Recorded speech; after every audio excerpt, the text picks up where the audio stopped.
মৌসুমী দ্বীপের ট্যুরিস্ট কটেজে ভয়াবহ আগুন। বৃহস্পতিবার ভোরে একটি কটেজে হঠাৎ আগুন দেখতে পায় স্থানীয়রা।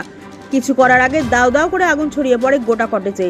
স্থানীয়রা আগুন নেভানোর চেষ্টা করলেও আগুন নিয়ন্ত্রণে আসেনি। মুহূর্তের মধ্যে গোটা কটেজটি আগুনে ভস্মীভূত হয়ে যায়। স্বাভাবিকভাবেই এই ঘটনাকে কেন্দ্র করে চাঞ্চল্য ছড়িয়েছে গোটা এলাকায়।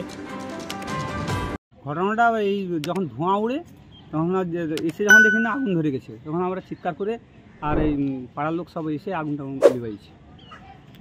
কিছু মাল বার করতে পারছে, কিছু মাল বার করতে পারছে। এসে কি দেখলেন? এসে দেখেছি আগুন জ্বলছে, প্রচণ্ডভাবে আগুন জ্বলছে।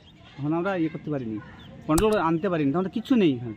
আর পাড়ার লোক তো তখন সকাল 5:30 সকাল 5:30টার সময় আগুনটা লেগেছে। আমরা যখন উঠে যখন দেখি না ধোঁয়াটা উঠছে, এসে যখন দেখি না দুধারে দরজা লাগানো আছে, আমি চিৎকার করার পরে ছেলেটাকে এসে এই দরজাটা খোলা আছে, এসে ছেলেটাকে যখন ডাকি তখন ছেলেটা ছুটে এসে আসার পরে দেখেন ওই গ্যাস সিলিন্ডারটা আমি বার করে দিয়ে আর অন্যান্য কিছু জিনিসটা বার করে দিয়েছি, আর পারিনি কিছু বার করতে। ক্ষয়ক্ষতি কীরকম কী মানে কত? হ্যাঁ, ক্ষয়ক্ষতি বহুত ভস্মীভূত সব কিছু ভস্মীভূত? হ্যাঁ, সব একদম নষ্ট হয়ে গেছে, দেখা যাচ্ছে তো সব।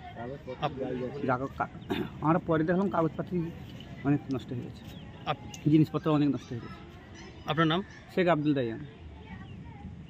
বলতে আমরা তো প্রায় 7 রাত জেগেছিলাম, প্রায় আজান টাইম মানে যেটা হচ্ছে 4:30 না 8:30 আজান, ওই টাইমটাতে আমি রিসোর্টে শুতে গেছিলাম, যেহেতু আমার ছিল। এবার এই 5:30 থেকে 6টার ভেতর এই টাইমটাতে হয়তো আগুনটা, কারণ আমি লোকাল লোকের আওয়াজে আমার ঘুম ভেঙে গেছে যে আগুন ধরে গেছে।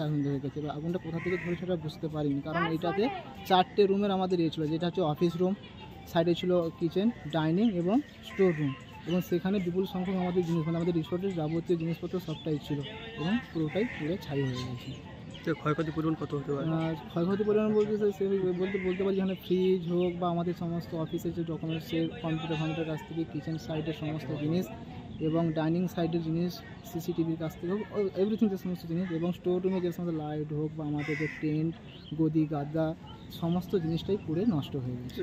আগুন কি নিয়ন্ত্রণ আনা সম্ভব হয়েছিল? না, আগুন নিয়ন্ত্রণ সম্ভব বলতে সেভাবে নিয়ে আসা হয়নি, যেহেতু এটা লোকালিটি যেহেতু ওই টাইমটাতে কারেন্ট মানে বন্ধ করতে হয়েছে, কারণ পুরো আগুন ফায়ার লেগে গেছিলো। তো জল দিয়ে যেটুকুটা আমরা পেরেছি। ভস্মীভূত হয়ে গেছে। নাম? সুরজিৎ দাস।